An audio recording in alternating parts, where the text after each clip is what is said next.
নমস্কার, welcome to our YouTube channel Inception. তো এর আগের দিনে আমরা নাউন সম্পর্কে ডিটেলসে জেনেছিলাম। আজকে আমাদের এটা নেক্সট ভিডিও। এখানে আমরা প্রোনাউন সম্পর্কে জানব। আশা করি নাউন সম্পর্কে তোমাদের কারোর মধ্যে আর কোনো ডাউট নেই। তো চলো এবার আমরা আজকে প্রোনাউন সম্পর্কে ডিটেলসে জানব। আচ্ছা, প্রোনাউন কি?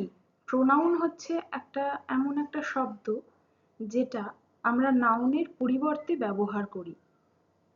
দ্যাট মিনস একটা সেন্টেন্সে যদি বারবার নাউনের উল্লেখ হয়, সেই সেন্টেন্সটা শুনতে ভালো লাগে না, শ্রুতিমধুর হয় না। সেজন্য আমরা নাউনটা বারবার ব্যবহার না করে প্রোনাউনের ব্যবহার করি। কিরকম?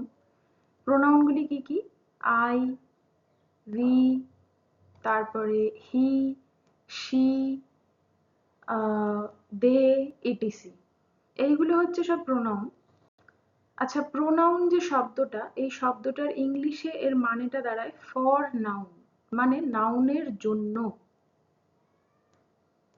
নেক্সট, এখানে কিছু এক্সাম্পল আছে।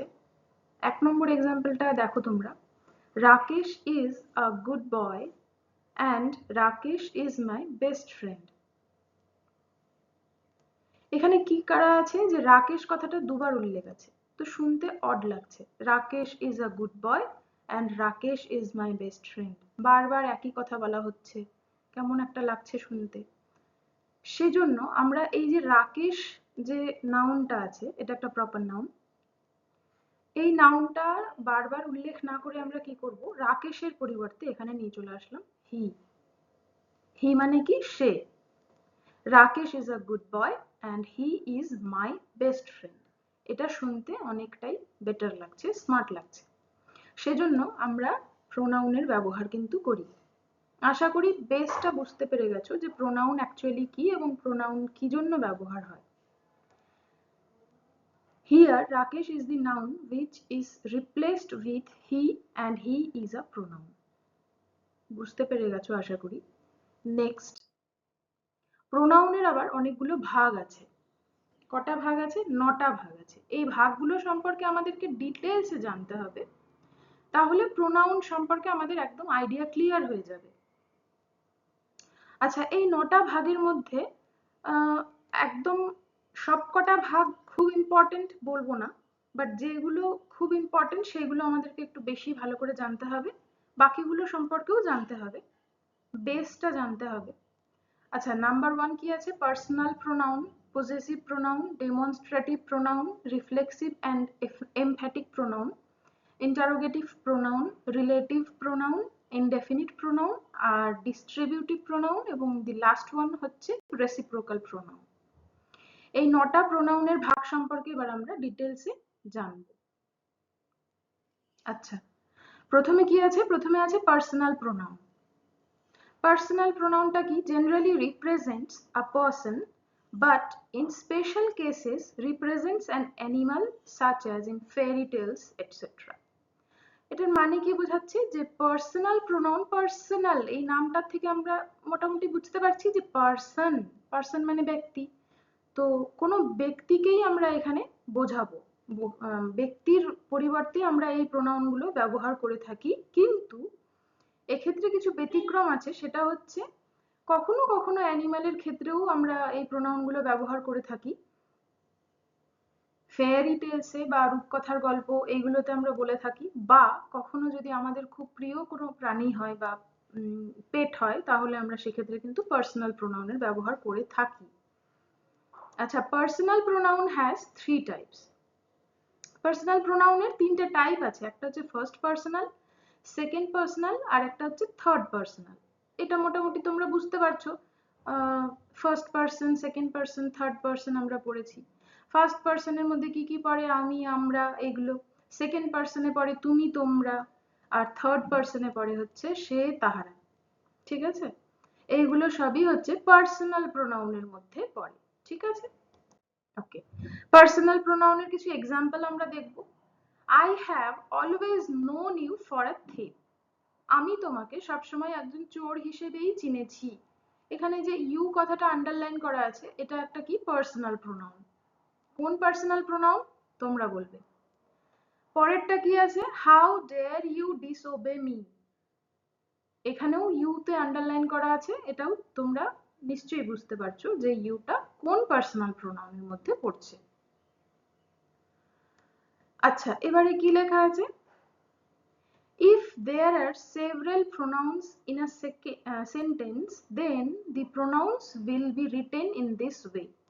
একটা সাধারণ বাক্যে যদি অনেকগুলো প্রোনাউন থাকে তাহলে সেই প্রোনাউন গুলোকে আমরা কিভাবে লিখবো, প্রথমে কোন পার্সনটা লিখবো তারপরে কোন পার্সন লিখবো, সেটার একটা নিয়ম আছে। প্রথমে কি লিখতে হবে, প্রথমে লিখতে হবে সেকেন্ড পার্সন, তারপরে লিখতে হবে থার্ড পার্সন, তারপরে লিখতে হবে কিন্তু ফার্স্ট পার্সন, মানে আমি সবার শেষে আসবে। এটা হচ্ছে সাধারণ বাক্যের ক্ষেত্রে। উদাহরণটা কি আছে, you he and I shall play. তুমি, সে এবং আমি খেলবো, খেলা করব। আচ্ছা, এবারে 2 নম্বর পয়েন্টে কি আছে, if there are several pronouns in a sentence in the case of apologizing then these will be written in this way. আচ্ছা, এটা কি বলছে, এখানে বলছে যদি কোনো অপরাধ স্বীকার করার ক্ষেত্রে বা কোনো খারাপ কাজ করেছি সেই ক্ষেত্রে যদি আমরা লিখতে যাই তখন আবার প্রোনাউন গুলোকে কিন্তু অন্য ওয়েতে লিখতে হবে। সেটা হচ্ছে প্রথমে ফার্স্ট পার্সন, তারপরে থার্ড পার্সন এবং তারপরে সেকেন্ড পার্সন। কিরকম লেখা আছে, example, I he and you are guilty. আশা করি বুঝতে পেরেছো।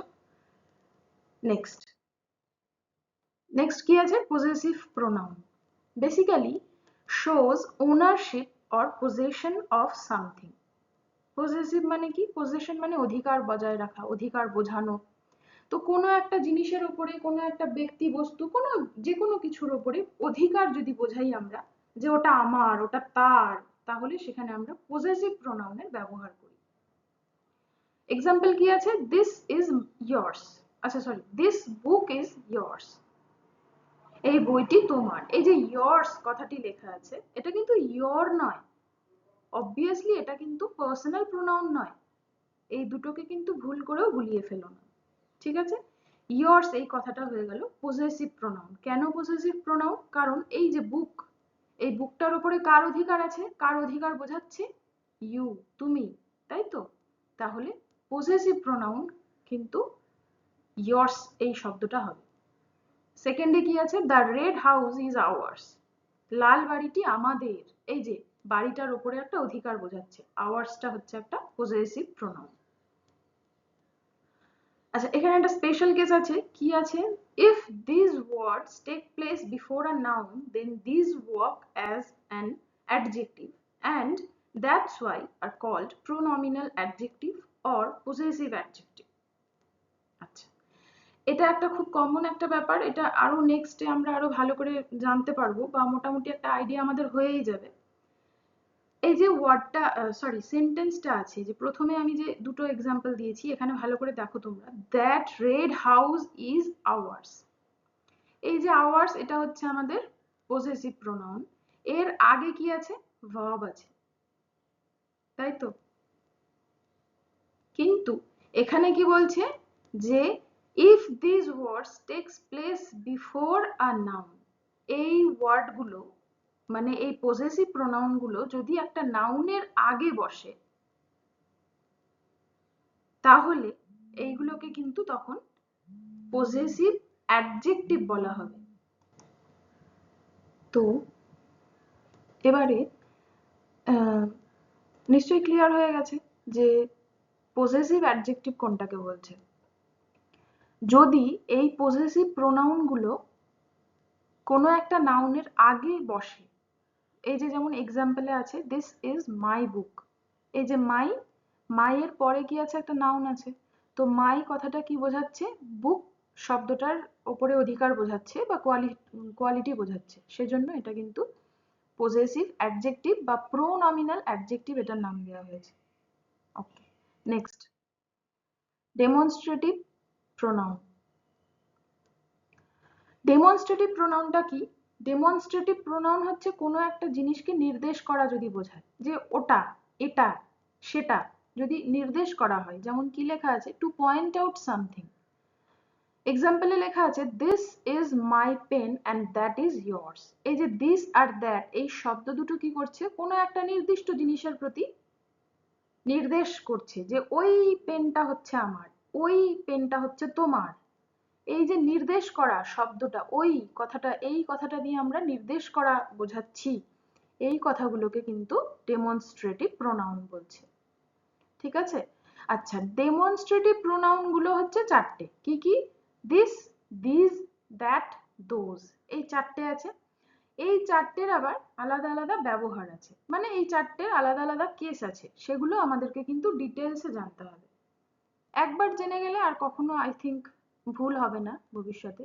আচ্ছা, দিস আর দিস দুটোর উচ্চারণ কিন্তু টোটালি আলাদা।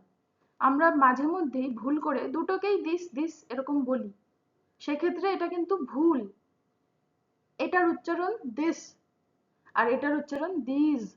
ঠিক আছে? আর এটা হচ্ছে দ্যাট আর এটা হচ্ছে দোজ। ক্লিয়ার? আচ্ছা, দিস আর দিস এই দুটো ওয়ার্ড আমরা যখন কোনো কিছু কাছে থাকে, নিয়ার, কোনো কিছু যখন আমাদের কাছেই থাকে, তখন আমরা এই দুটো শব্দ ব্যবহার করে কিন্তু নির্দেশ করব। ওকে? আচ্ছা, এবারে হচ্ছে দ্যাট আর দোজ এই শব্দ দুটো যখন কোনো কিছু আমাদের থেকে দূরে থাকবে, তখন আমরা এই শব্দ দুটো ব্যবহার করে নির্দেশ করব। আশা করি বুঝতে পেরে গেছো সবাই। আচ্ছা, আর একটা কেস হচ্ছে, ওটা একটা হলো কাছের আর একটা দূরের, আর একটা হচ্ছে সিঙ্গুলার আর প্লুরাল। দিস আর দ্যাট এই শব্দ দুটো সিঙ্গুলার জিনিসকে বোঝানোর জন্য ব্যবহার করব, আর দিস আর দোজ এই শব্দ দুটোকে আমরা প্লুরাল কোনো কিছুকে নির্দেশ করার জন্য ব্যবহার করব। ওকে? আচ্ছা, there are few examples of demonstrative pronouns on the next slide. আমরা এবারে কিছু demonstrative pronoun এর এক্সাম্পল দেখব। দেখো প্রথমে কি আছে, দ্যাট ইজ আ পিকক। পিককটা একটু দূরে আছে আর একটাই আছে, সেজন্য আমরা এখানে কি ইউজ করেছি, দ্যাট। নেক্সট কি আছে, দিস ইজ আ র্যাবিট। র্যাবিটটা কাছে আছে এবং একটাই আছে, সেজন্য আমরা কি ইউজ করেছি, দিস। আচ্ছা, এবারে দূরে বাড়িগুলো আছে, সেজন্য আমরা কি করব, দোজ ইউজ করব। যেহেতু দূরে সেজন্য দোজ, আর যেহেতু কাছে গিটারগুলো, সেজন্য আমরা দিস ইউজ করব। ক্লিয়ার? আই থিঙ্ক ক্লিয়ার হয়ে গেছে। এমন কিছু কঠিন নয়, খুবই ভালো এবং ইন্টারেস্টিং। ওকে। আচ্ছা, ডেমনস্ট্রেটিভ অ্যাডজেক্টিভের একটা স্পেশাল কেস আছে, সেটা হচ্ছে সো। সোটাও একটা ডেমনস্ট্রেটিভ, এক্সট্রিমলি সরি, অ্যাডজেক্টিভ নয়, pronoun. when so is used, এক minute, when so is used as a demonstrative pronoun, it is placed after say, think, verb. বলছে সো যখন একটা ডেমনস্ট্রেটিভ প্রোনাউন হিসেবে কোনো সেন্টেন্সে বসে, তখন সে বা থিঙ্ক এই ধরনের ভার্বগুলির পরে বসে। এক্সাম্পল কি আছে, will it rain, I think so. এখানে সো হচ্ছে একটা ডেমনস্ট্রেটিভ প্রোনাউন। আচ্ছা, if these demonstrative pronouns are placed before a noun, then it's not a demonstrative pronoun anymore, then it's a demonstrative adjective. একই case, এর আগেরটা তো আমরা পড়লাম যে কোনো নাউনের আগে যদি বসে যায় তাহলে কিন্তু সেটা আর প্রোনাউন থাকে না, সেটা হয়ে যায় অ্যাডজেক্টিভ। যে ভাগটাই আমরা পড়বো সেই ভাগেরই, সেই নামেই আমরা অ্যাডজেক্টিভ হিসেবে সেটাকে জানবো। আচ্ছা, এখানে কি লেখা আছে এক্সাম্পলে, দিস পেন ইজ হিজ। এই যে দিস, আমরা একটু আগেই ডেমনস্ট্রেটিভ প্রোনাউনের দিস, দিস, দ্যাট, দোজ চারটে পড়লাম, কিন্তু এই দিসটি কিন্তু ডেমনস্ট্রেটিভ প্রোনাউন নয়, এটা ডেমনস্ট্রেটিভ অ্যাডজেক্টিভ, কারণ এটা একটা নাউনের আগে বসেছে। ঠিক আছে? ওকে, নেক্সট। এবারে রিফ্লেক্সিভ প্রোনাউন এবং এমফ্যাটিক প্রোনাউন এই দুটো সম্পর্কে আমরা জানব। আচ্ছা, রিফ্লেক্সিভ প্রোনাউন আর এমফ্যাটিক প্রোনাউন এই দুটো সম্পর্কে অনেকের মধ্যেই কনফিউশন থেকে যায়, যে দুটোকে একই রকম মনে হয়। আজকে আমি এই ব্যাপারটা একদম ক্লিয়ার করে দেব যে ঠিক কোন জায়গাটা থেকে আমরা ধরতে পারবো যে কোনটা রিফ্লেক্সিভ আর কোনটা এমফ্যাটিক। ঠিক আছে, আচ্ছা প্রথমে আমরা রিফ্লেক্সিভ প্রোনাউনটা কি সেটা জেনে নেব।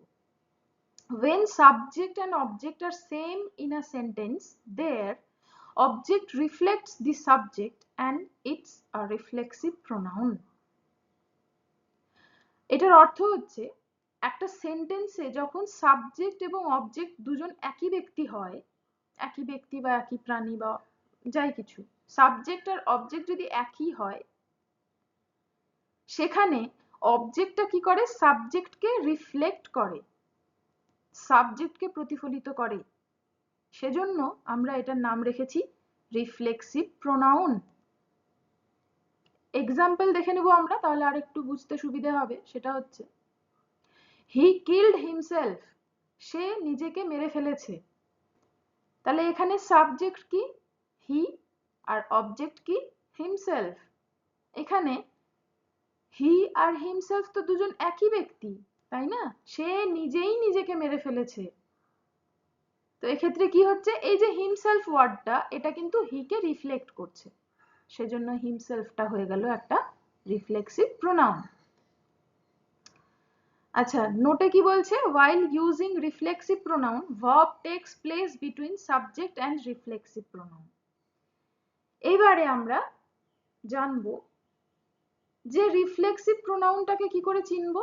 রিফ্লেক্সিভ প্রোনাউনের ক্ষেত্রে কিন্তু সবসময় কি হবে, ভার্ব যেটা আছে বা ক্রিয়া যেটা আছে সেটা কিন্তু সব সময় সাবজেক্ট এবং রিফ্লেক্সিভ প্রোনাউন যেটা আছে তার মাঝখানে ভার্বটা বসবে। ঠিক আছে, আচ্ছা এবারে এমফ্যাটিক প্রোনাউনটা কি।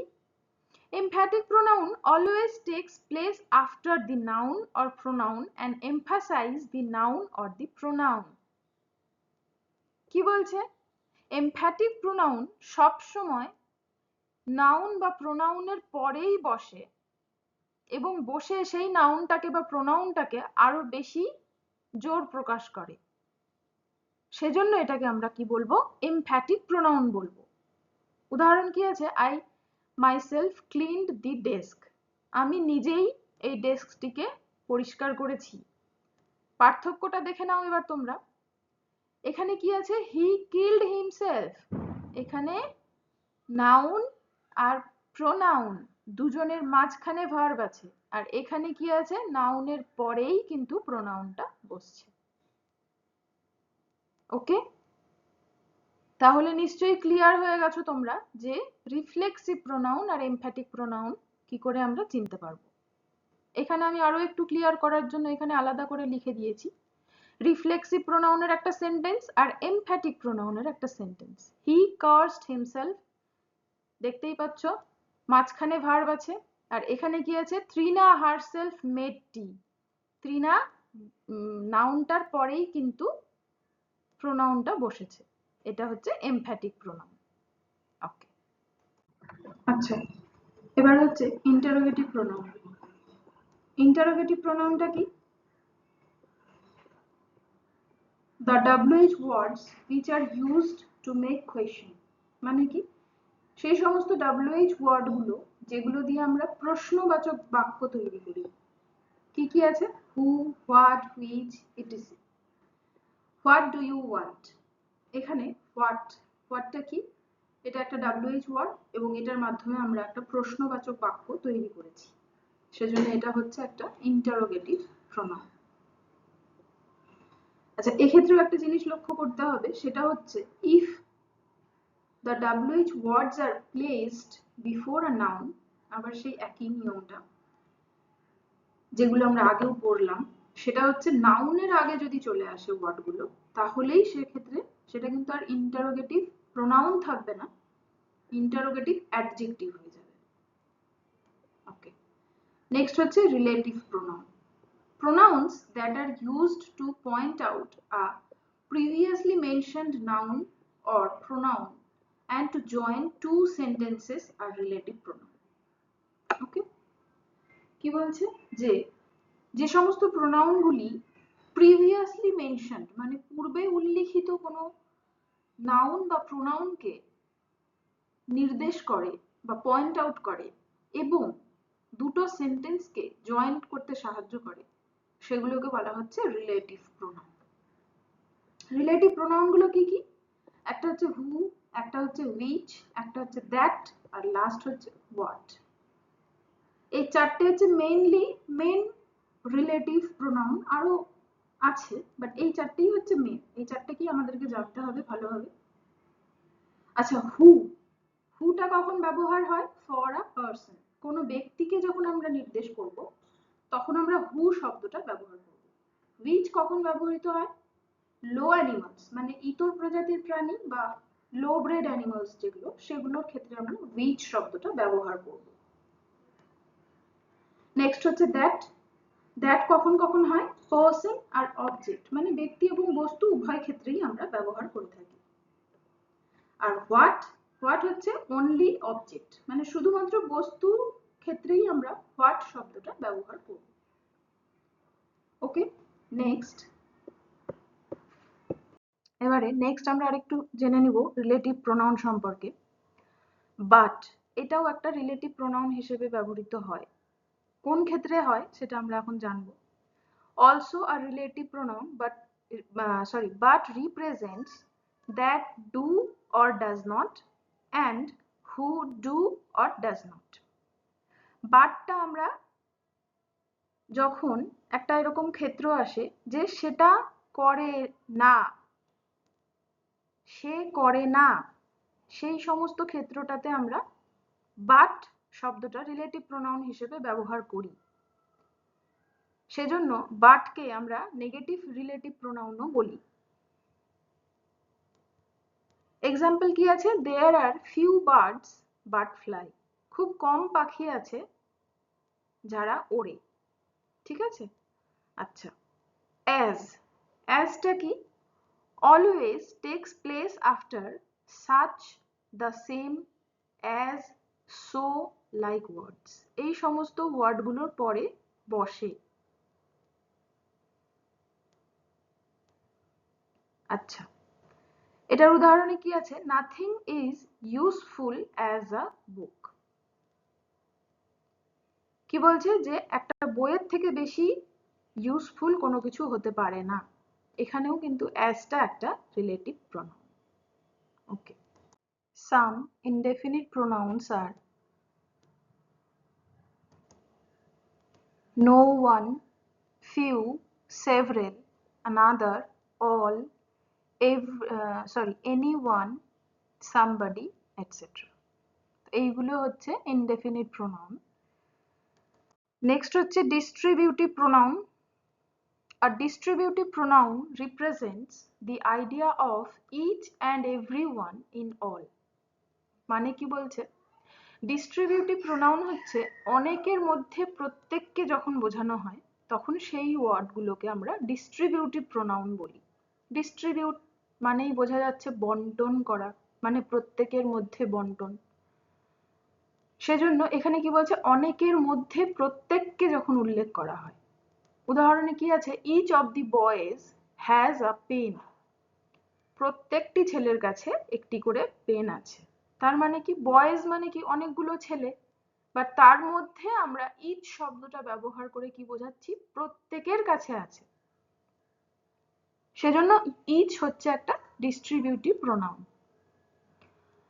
ইচ, এভরি, এভরিওয়ান এই শব্দ তিনটে হচ্ছে অ্যামাং সো মেনি মানে অনেকের মধ্যে প্রত্যেককে বোঝানোর জন্য আমরা এই তিনটে শব্দ ব্যবহার করি।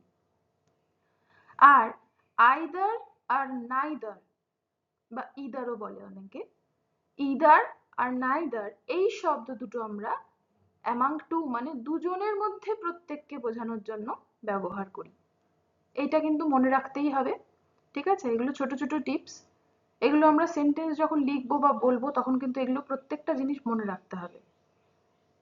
আচ্ছা, এক্সাম্পল কি আছে? Neither of the two girls is beautiful. দুটো মেয়ের মধ্যে কোনোটি সুন্দরী নয়। ঠিক আছে? তার মানে কি বলছে? এই যে দুজন, এখানটায় আমি কি বললাম? যে ইদার আর নাইদার এই দুটো শব্দ কিন্তু দুজনের মধ্যে প্রত্যেককে বোঝানো হয়। তো দুজনের মধ্যে কি বলছে? একটি মেয়েও সুন্দরী নয়। ওকে, ক্লিয়ার? নেক্সট কি আছে, reciprocal pronoun. Reciprocal pronoun is the word that represents relation between two or many persons. Reciprocal pronoun হচ্ছে আমাদের লাস্ট ভাগ। এখানে কি বলছে যে দুজন ব্যক্তি বা দুইয়ের বেশিও হতে পারে, ব্যক্তির মধ্যে কোনো পারস্পরিক সম্পর্ক বোঝানোর জন্য আমরা রেসিপ্রোকাল প্রোনাউনটির ব্যবহার করি। এক্সাম্পল কি আছে, these two men are not on speaking term with each other. এই দুজন ব্যক্তি পরস্পরের সঙ্গে কথা বলে না। তার মানে কি, দুটো ব্যক্তির উল্লেখ হচ্ছে, কিন্তু এই যে ইচ আদার কথাটা, এই কথাটার মাধ্যমে আমরা দুজনের পরস্পরের মধ্যে যে সম্পর্ক সেটাকে আমরা বোঝাচ্ছি, সেজন্য ইচ আদারটা হয়ে যাচ্ছে একটা রেসিপ্রোকাল প্রোনাউন। আশা করি সবারই ক্লিয়ার হয়ে গেছে। প্রোনাউনের 9টা ভাগই আমি খুব ডিটেলসে ভালো করে বুঝিয়েছি। এবারে আমরা প্রোনাউনের কিছু টাস্ক আমি রেখেছি, সেগুলো কিন্তু আমাদেরকে এবার ক্লিয়ার করতে হবে। আচ্ছা, এখানে রেসিপ্রোকাল প্রোনাউনের কিছু এক্সাম্পলস আছে। 1 নম্বরে কি আছে, we are not helping each other. এখানেও ইচ আদার পরস্পরের মধ্যে সম্পর্ক বোঝাচ্ছে, সেজন্য এটা হয়ে যাচ্ছে রেসিপ্রোকাল প্রোনাউন। দে আর টিচিং ওয়ান অ্যানাদার। এখানেও ওয়ান অ্যানাদার এই শব্দটাও কিন্তু পারস্পরিক সম্পর্ক বোঝাচ্ছে, সেজন্য এটা কিন্তু হয়ে যাচ্ছে রেসিপ্রোকাল প্রোনাউন। ওকে ওকে, চলো এবার আমরা প্রোনাউনের থেকে কিছু কোয়েশ্চেন্স আমি রেডি করেছি, সেগুলোর চলো আনসার করা যাক। তোমরা প্রত্যেকেই একটা কপি, নোট, পেন যাই কিছু একটা নাও, বা ফোন যদি থাকে হাতের কাছে তো ফোনেতেও লিখে নিতে পারো। চলো এবার নাম্বার 1 কি আছে, প্লিজ টেক ইয়োর সিট। এখানে ইয়োর এ আন্ডারলাইন আছে। Number 2, we should help ourselves. Which of the 3 books do you want? Which underlined আছে। Number 4, he is a friend of ours. I myself heard this remark. Myself. Number 6, this is my watch. This এর নিচে underline আছে। Number 7, neither accusation is true. Neither, তোমাদেরকে বলতে হবে নাইদারটা কি pronoun. প্রত্যেকটাই কিন্তু প্রোনাউন থেকেই প্রশ্ন আছে। প্রোনাউনেরই 9টা ভাগের মধ্যে তোমাদেরকে চিনতে হবে যে এটা কোন প্রোনাউন। নাম্বার 8 আছে, someone has opened the gate. someone, আচ্ছা, I saw the boy who has brown hair. এখানে who তোমাদেরকে বলতে হবে। This is the dog that beat him. That, ঠিক আছে, প্রত্যেকটার তোমরা আনসার করো এবং এরপরে আমরা আনসারগুলোও চেক করে নিব। প্রত্যেকে আনসার করো এবং আশা করি প্রত্যেকেই আনসারগুলো বলতে পারবে, কারণ এক্ষুনি আমরা প্রত্যেকটা পার্ট ডিটেলসে পড়লাম, এক্ষুনি এই শব্দগুলো, এই ওয়ার্ডগুলো সম্পর্কে আমরা পড়লাম, তো আশা করি প্রত্যেকেই আনসার করতে পারবে। চলো এবার আমরা আনসারগুলো চেক করে নিই। Number 1, personal pronoun. Number 2, reflexive pronoun. Number 3, interrogative pronoun. Number 4, possessive pronoun. Number 5, emphatic pronoun. Number 6, demonstrative pronoun. Number 7, distributive pronoun. Number 8, indefinite pronoun. Number 9, relative pronoun. আর নাম্বার 10 এটাও একটা রিলেটিভ প্রোনাউন। চলো এবার তোমরা নিশ্চয়ই মিলিয়ে নিয়েছো সবাই। আজকের মতো ভিডিওটা এখানে আমি শেষ করব। আর যদি ভিডিওটা একটুও তোমাদের ভালো লেগে থাকে তাহলে please do like, comment, do share and please subscribe করো নেক্সট ভিডিওগুলো পাওয়ার জন্য এবং দেখার জন্য। সবাইকে অসংখ্য ধন্যবাদ।